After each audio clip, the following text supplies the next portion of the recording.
friends. Pastor Greg here from St. Paul's United Methodist Church and Wesley Foundation. And I wanted to take a minute to just talk a little bit about what's happening in the life of our church together. As many of you know, over the past several years, the Church Council has commissioned a group called the Reconciling Core Team to help shepherd our church through a process of discernment, to see if we are, in fact, wanting to become officially a reconciling church. We've had some reconciling ministries, including the Wesley Foundation and the Open Table Group here in our midst. But this is about whether we as a church want to become officially a reconciling church. This team has been working diligently over the last many months, and over the last few months has really kind of shepherded us through a process where they've helped answer questions both in written form and in gatherings, and invited us to a church-wide conversation where we talked about our fears and our hopes about potentially becoming a reconciling church. On September 24th, we held a straw poll vote. Not an official vote, but a way to sort of take the temperature of the church to see if, in fact, we are ready to move forward in an actual vote about becoming a reconciling church. In that straw poll, over 80% of the people said that they would affirm a statement of inclusion. This statement of inclusion is available for you to see on our FAQ document, which you can find on the front page of our website just by clicking on the link.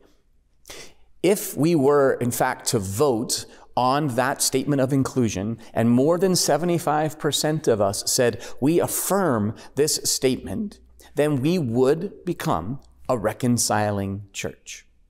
One of the points of confusion that has come to the surface through this process is about what would happen if we were to hold a vote to approve that statement of inclusion and we would become a reconciling church. How would we be connected to the Reconciling Ministry Network, or RMN? While it's true that we would be somehow affiliated or connected, this affiliation is mostly in name.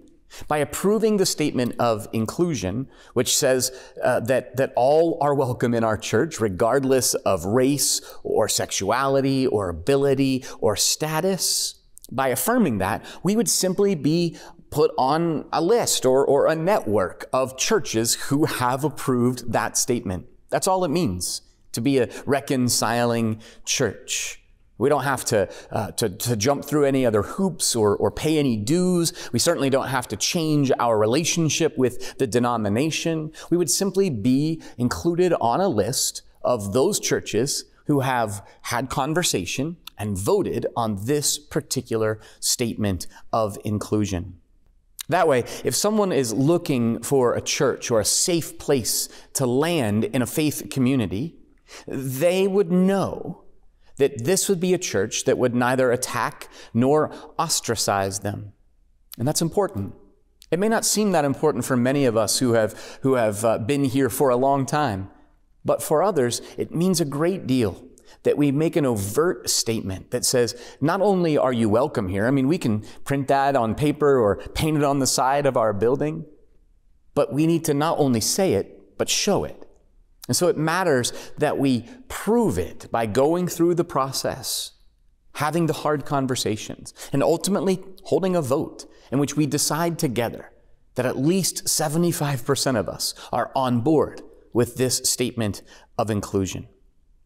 That intentionality is critical for those who have often been excluded and marginalized.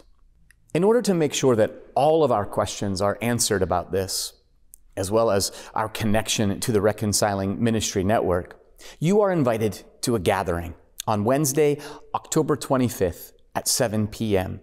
As a representative from RMN, Laura Young, will join us online on a Zoom meeting to answer our questions and talk to us about what that affiliation really looks like and any other questions we have about the process or the end result. You can find information about this gathering on October 25th in the What's Happening email. Of course, if you have questions in the meantime, you can always ask the Reconciling Core team at reconcilingquestions@gmail.com. Finally, the Reconciling Core team would like us all to know that we are moving towards a church-wide vote on this sometime in early November. When it comes to who can vote, just as it was with the straw poll, the members of the church council believe that allowing people to self-identify their active connection to and investment in our church family and their openness to remain a part of our faith community into the future, regardless of the outcome, that this is most aligned with our United Methodist big tent theology. In other words, if you identify yourself as someone who is actively connected to our church and invested in our church family, and if you're open to remaining a part of it, continuing to be a part of our faith community, regardless of how the vote goes, then you are eligible to vote. No one can make that determination for you. It's a discernment for you to make yourself. In this way, those people who are actually moving forward together as St. Paul's United Methodist Church and Wesley Foundation get to determine our future together. As your appointed pastor here, that word is really important to me. Together. I mean, I believe, as I've said so many times, that we are better together. When the circle is drawn wide around all of us, around those who have been included and those who have been excluded.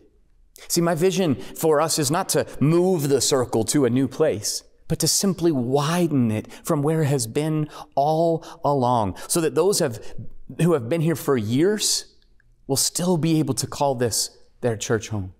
And those who have been excluded for years will now be able to call this their church home as well. All of us together.